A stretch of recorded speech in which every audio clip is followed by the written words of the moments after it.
A diretoria estuda meias no mercado. Eu quero saber como que o São Paulo vai conseguir fazer isso sem ter um centavo para gastar. Versatilidade, criatividade e tal. Enfim, São Paulo vai tentar contratar alguém aí. Ontem apresentou o Tapia. Você tá de meia? Não? Eu tô. Tá bom. Por quê? A minha é curtinha, mais ou menos. Sabe aquela meia? Sei, aquela do meinha. São Paulo.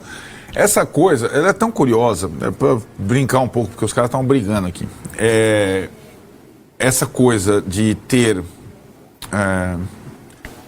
duas necessidades, se você tentar preenchê-la com um jogador, ela vem sendo a tônica do São Paulo nessa temporada.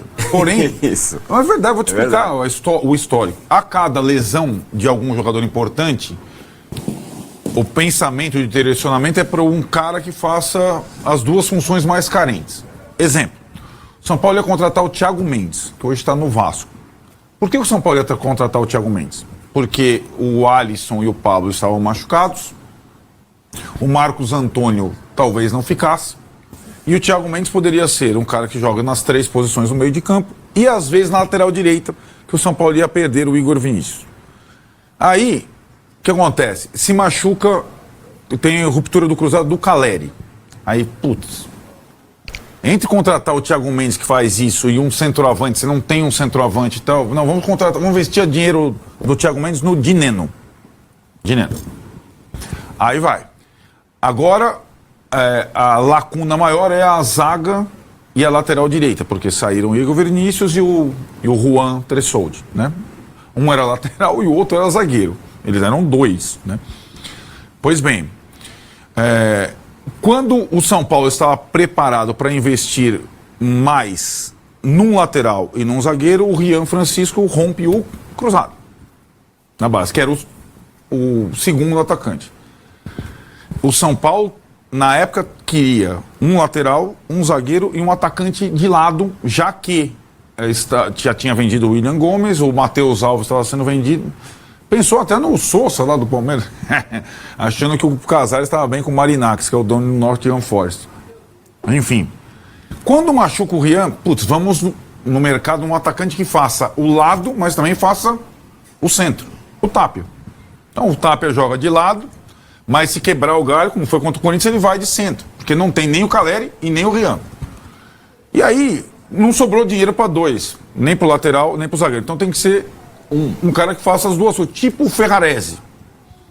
Pensa bem, se o São Paulo está jogando, não servia o Ferrarese de lateral anteriormente, no Zebeldia, porque o Ferrarese não é um lateral que avança.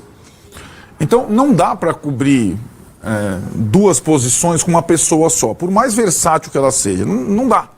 Então assim, né, essa é a formação do elenco para essa temporada, né? Que é um elenco que tem algumas virtudes, mas é um elenco imaginário, né? Porque nunca estão todos reunidos. Agora o Oscar vai ficar fora por 2 meses. E o São Paulo, aí eu acho que esse é o dilema, como a gente estava discutindo. O Palmeiras tem condição de, mesmo não estando jogando bem, de caminhar nas 3 frentes, sonhando com as 3 frentes.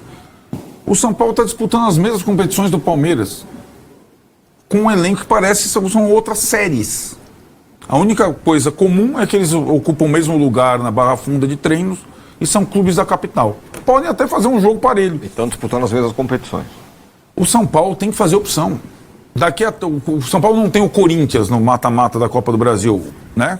Que é o adversário do Palmeiras, que é um clássico que se impõe. Pelo que eu entendi, o Flamengo... Olha lá, o São Paulo está mais... pela política de contratações, jogadores em final de contrato mais velhos, mais parecido com o Flamengo, para você ter uma ideia, do que com o Palmeiras. Pelo que eu entendi do Flamengo até agora, pode ser que eles roam a corda. O Flamengo, na Copa do Brasil, contra o Atlético, ele vai colocar um time alternativo. Porque a conclusão é que o Flamengo não tem um elenco hoje capaz de disputar as 3 frentes. Ele briga pela liderança do Brasileiro, a Libertadores, e vai colocar um time alternativo na Copa do Brasil. O São Paulo vai ter que fazer uma opção dessa, cara.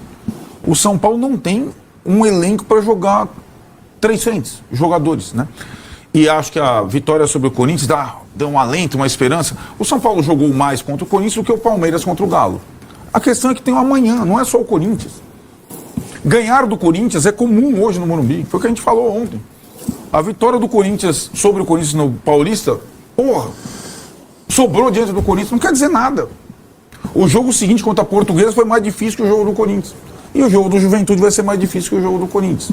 Não é um jogo só, no Morumbi, com todo mundo mobilizado, que vai determinar a temporada do São Paulo, né? Tá, mas também não significa que não quer dizer nada. É diferente. Não. Tem vários pontos interessantes. É diferente. Conseguiu uma formação... Já teve o do Red Bull que foi bem, né? Sim, mas aí... Sim, há um ponto de evolução, cara. Claro, mas aí, então, mas eu só estou dizendo em perspectiva, né? Não, para sair do rebaixamento não significa nada mesmo. Precisa de uma sequência de resultados. Exato. Aí sim. Exato. Entendeu? Mas... E aí você vê, o São Paulo vai a Caxias com todos os zagueiros pendurados, o Bobadilha, que foi a grande novidade do Crespo na formação, pendurado. Então daqui a pouco você vai ter os desfalques por suspensão. E quem joga? Né? Então tem essa circunstância toda, o elenco do São Paulo é muito curto. Eu até entendo, pegando a flanela para mim, que diante dessa, e nós vamos ver se depois se vale a pena, porque a minha impressão, Massini, não é que o São Paulo não está seguindo o plano à risca, é que o São Paulo, desesperado por um resultado financeiro, está negociando mal, está se desfazendo de qualquer forma, atrás de um número sem... E aí, quando você vai para o mercado, eu estou falindo, se você, por 10 conto eu vendo qualquer um, você vende mal. Então você vende um jogador... São Paulo está no momento, família vende tudo. Exatamente, família vende tudo, né? Então você vende mal, o cara faz falta. E mais barato. E barato. Só uma coisa, ele citou os pendurados e a mobilização contra o Corinthians. Falei com um cara do Corinthians, ele disse assim, cara, a gente assistindo o jogo do São Paulo e Red Bull, os jogadores todos que iam pra cima dos caras do Red Bull no São Paulo, os do São Paulo recuavam. Ninguém fez a falta, cara, pra não tomar o amarelo, pra estar contra o... Só que em Caxias, por exemplo, se precisar o pau cantar, vai cantar e acabou. Por que ninguém tomou cartão, só o Alisson tomou cartão contra o Corinthians? Porque isso é mérito do técnico.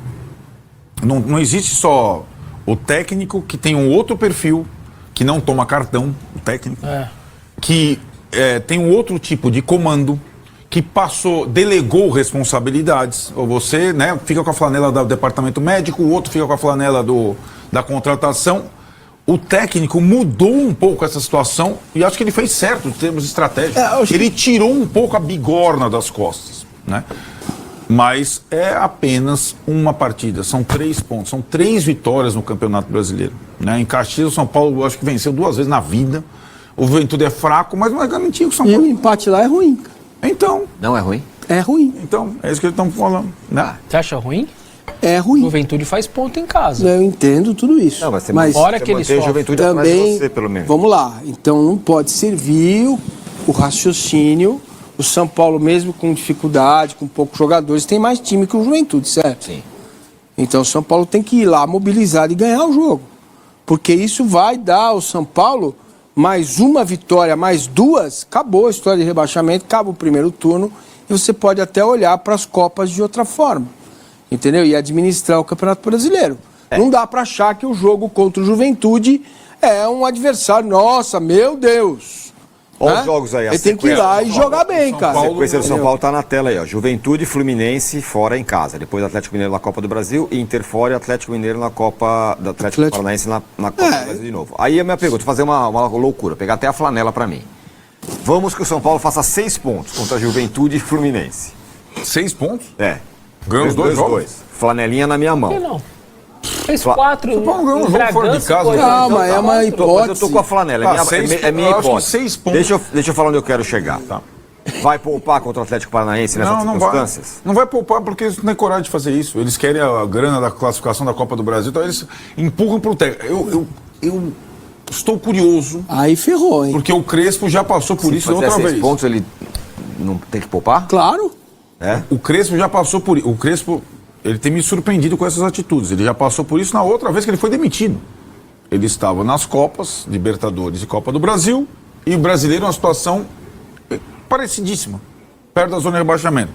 Foi eliminado pelo Palmeiras na Libertadores e pelo Fortaleza na Copa do Brasil. E aí quando veio para o brasileiro, você está lá embaixo tal, e tudo mais. Eu estou curioso para saber como ele vai encarar a Copa do Brasil. Então tá aí, galera. Amanhã o São Paulo joga. E o São Paulo tem 16 pontos na tabela, né? E o São Paulo tem que arrumar esse ponto aí contra a Juventude, cara. Tem que ganhar esse jogo contra a Juventude. Juventude e depois o Fluminense. Se o São Paulo faz 6 pontos nos próximos 2 jogos, acho que dá uma respirada, uma ótima respirada. Acho que dá uma ótima respirada. Vamos ver. Bora ver o que acontece. E no mercado o São Paulo tá muito mal, cara. Muito mal, sem dinheiro. E o Arnaldo tá certo de fazer a crítica aí. Não sei se vocês concordam também. Comenta aí a opinião de vocês. Todos esquecem pra Band Esportes, link na descrição da Band Esportes aí. Mais um react aí, pessoal, pra vocês. E qualquer informação nova, a gente vem aí com vocês aí. Pra fazer novos react aí. Pra gente ficar atento aí a qualquer informação, mercado aberto. Bora ver o que acontece. Valeu? É nóis!